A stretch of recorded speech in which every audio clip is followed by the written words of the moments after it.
The average parent in the LA area expects to spend about $800 million or $800 million. Excuse me. It feels like that sometimes, but only 800. 800. That's still a lot of money. I don't know. Because everything's millions and collectively, billions. it's millions and billions. So $800 this year on school supplies. My goodness, that's according to research from Deloitte. Many are worried about what tariffs and inflation will do to prices. On your side's Kristine Lazar is joining us with tips on how to save and how to shop for the best deals, because it can feel like millions of dollars going out the window. I mean, we did our back to school shopping this weekend, a little later than I normally do it, but you know, that's what I did.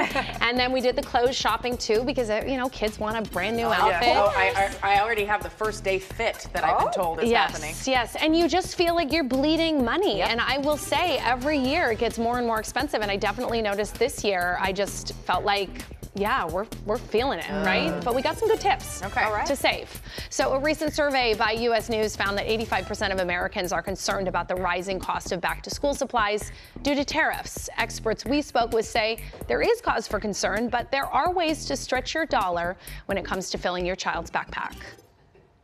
How much do you usually spend for school supplies? More than I would like to. And more than many spent in the past. Have you noticed prices going up? On pretty much everything. But that doesn't mean you have to blow your back-to-school budget this year. You just have to be strategic, says consumer savings expert Andrea Warrock. I'm seeing lots of sales, and a little bit of strategy, a little bit of research can go a long way in helping you save big. Beginning with the brands you buy, store brands can save you 25, 30, even upwards of 50%. Take this Target brand notebook versus the name brand, a $2 difference in price, not quality, according to Warrock. Different shade, but other than that, you're really not getting anything different. Buying in bulk for multiple kids or splitting the cost with friends or neighbors can also pay off. We compared buying a box of 8 mechanical pencils versus a box of 50. The smaller box retails for $1.79, which is about 22 cents per pencil. And then these ones right here are $5.49, but you get 50.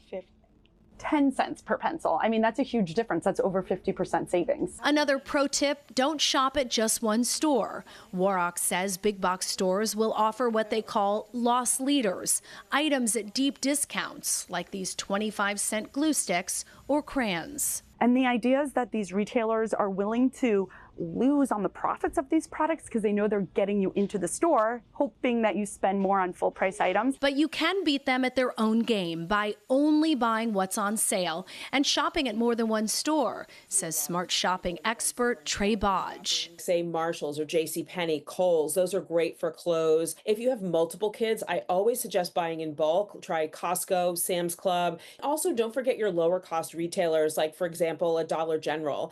They have lots of school supplies from name brands like Elmer's and Expo, and a lot of those items are $1 or under. It's also a good time to plan ahead for the rest of the school year. Warm weather clothing, shoes, and accessories are on sale now.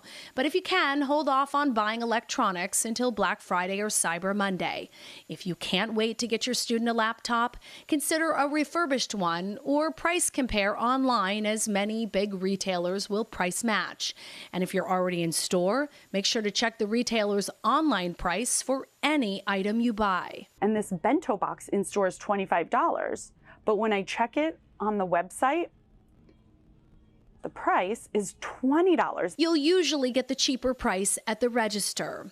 This mom admits her best strategy is to simply spread out her spending so it doesn't hit her wallet all at once. We try to take it in stages throughout the summer to just sort of like spread it out, but it's really kind of hard to avoid what it ends up costing in the end. Don't I know it? And before you even step foot in a store or start shopping online, take inventory. Chances are you have supplies from last school year that are still in good condition. It's also a great way to teach your kids financial literacy. So you tell them if you reuse a backpack, maybe you can spend a little more on your new school clothes. That makes sense. Which is what I did. I told my daughter Mary, hey, your backpack still looks great. Right. Reuse it. And then we have a little money for other things. And, you know, a lot of times you'll find notebooks. They use maybe 3, 4, or 5 pages. Yeah. Just rip those out. Right. The notebook's brand new. still good. What's one thing they don't compromise that we need it new, Mom? I mean, I think backpacks is one of the big Yeah. things. Kids like new backpacks, okay? But, you know, if you get like a JanSport, they have a lifetime guarantee. You can also throw them in the wash, and then they start to look brand new. Good point. And then I find tennis shoes. Yeah, that's a right. big They want deal. new shoes. Yeah, they do want new shoes. And those ain't cheap either. No, they're not. No. Especially the types that I know my stepson wants. Right. I don't know about your kids. I but- long for the days when I could just go to Old Navy and Like, pick get out a some pair of tennis tennis. shoes, and now it's like Nike and Adidas and all those. All right. Thank you, Kristine.